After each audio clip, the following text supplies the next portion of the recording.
In Clause 2, Amendment 12, Lord Moyland. My Lords, we come now to one of the most important debates that we will be having in the course of our consideration of this bill in committee, and that is a group of amendments relating to devolution and the powers of local authorities, devolved authorities and combined mayoral authorities in relation to the provision of passenger railway services.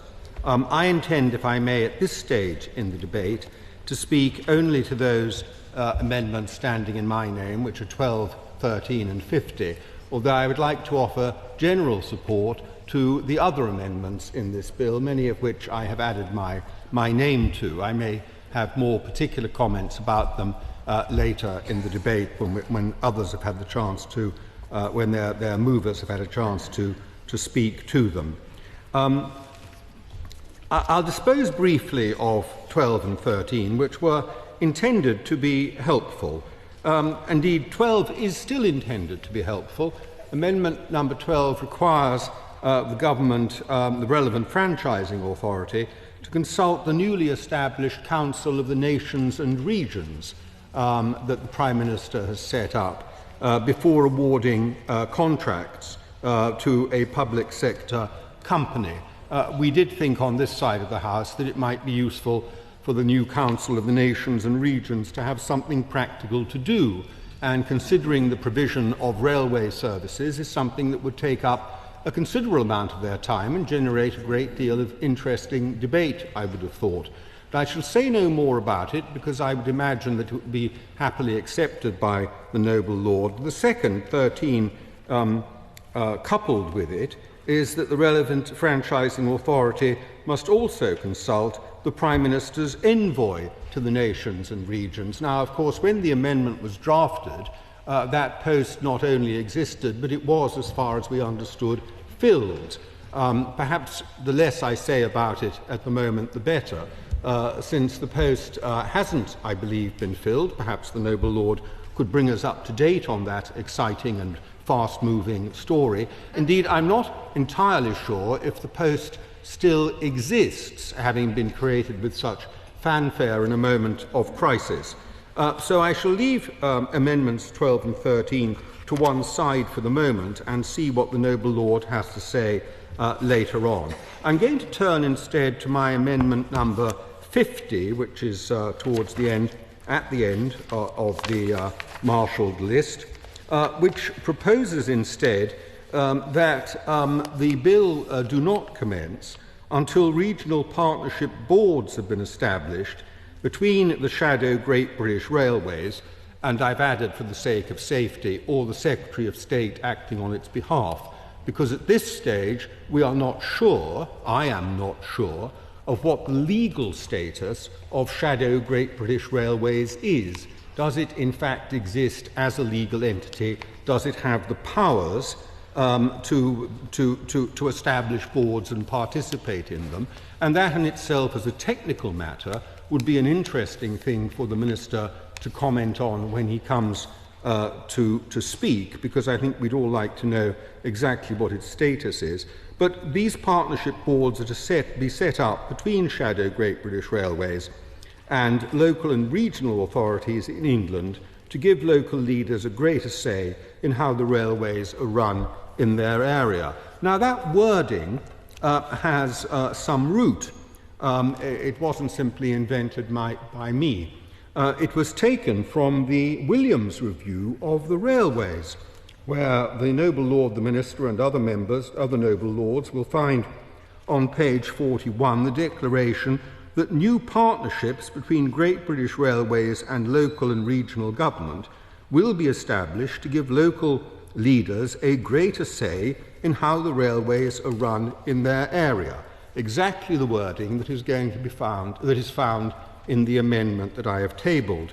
Now, I had, again, when I tabled it, been working on the assumption that the Williams Review, having been the product of an independent review, and one the conclusions of which had largely gathered support from all parties, that the government was one that it was a report that the government saw as a basis for its plan for the future of the railways. However, in the course of committee on Monday afternoon, I learnt that the text of the Williams Review could be altered by a phone call between the noble Lord the Minister and the author of the review, and that the results of such discussion could be delivered to the House without any preparation, and would in fact be binding on how we are to interpret the text. In fact, the noble Lord went a little bit further and said that he thought I should discard the text of the Williams Review altogether, because it had been replaced by a document called Getting Britain Moving, produced by the Labour Party shortly before the election. Well, my lords, I have used the intervening period to go out and secure and acquire a copy of Great Britain, Getting Britain Moving, published by the Labour Party, available in all good bookshops and even still downloadable from the internet, though as with all manifesto-related documents, one wonders how long that will actually persist. And what do I find in it but that it says, in words, there must also be a statutory role for devolved leaders in governing, managing, planning and developing the rail network to bring decision-making as close as possible to local communities. For the first time, therefore, devolved leaders in Scotland, Wales and in mayoral combined authorities, which is what I'm going to be focusing on today, will have a statutory role in the rail network. Now, on that basis, I think it must be very difficult. Neither document promises partnership boards as such.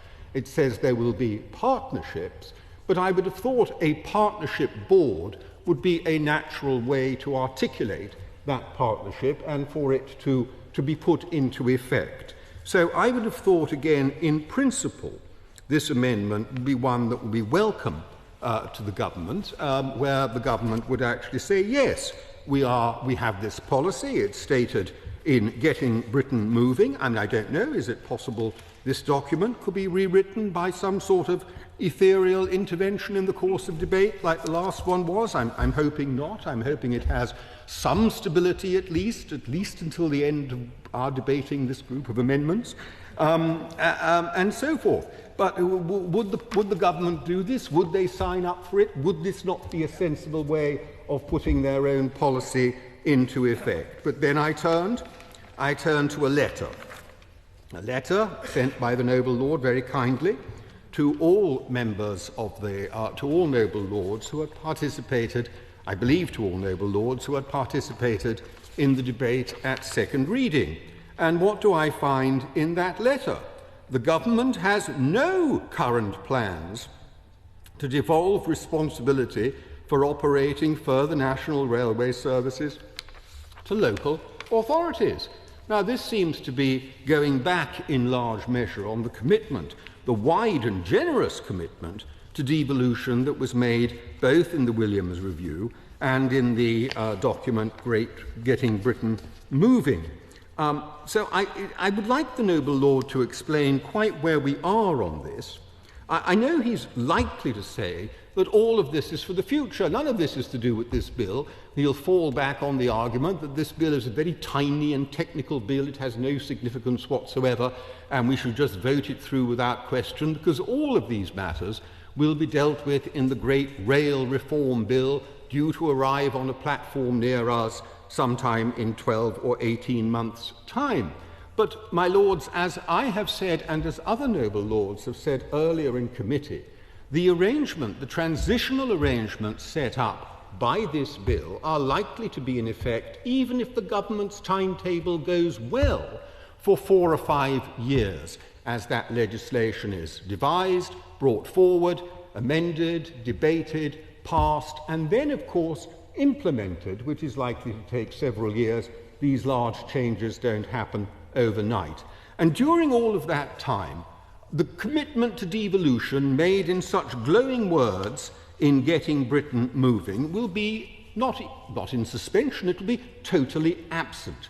And so insisting at this stage that the government do not commence this bill until these partnership boards have been established is intended to meet a very significant deficiency while remaining wholly in line with government policy.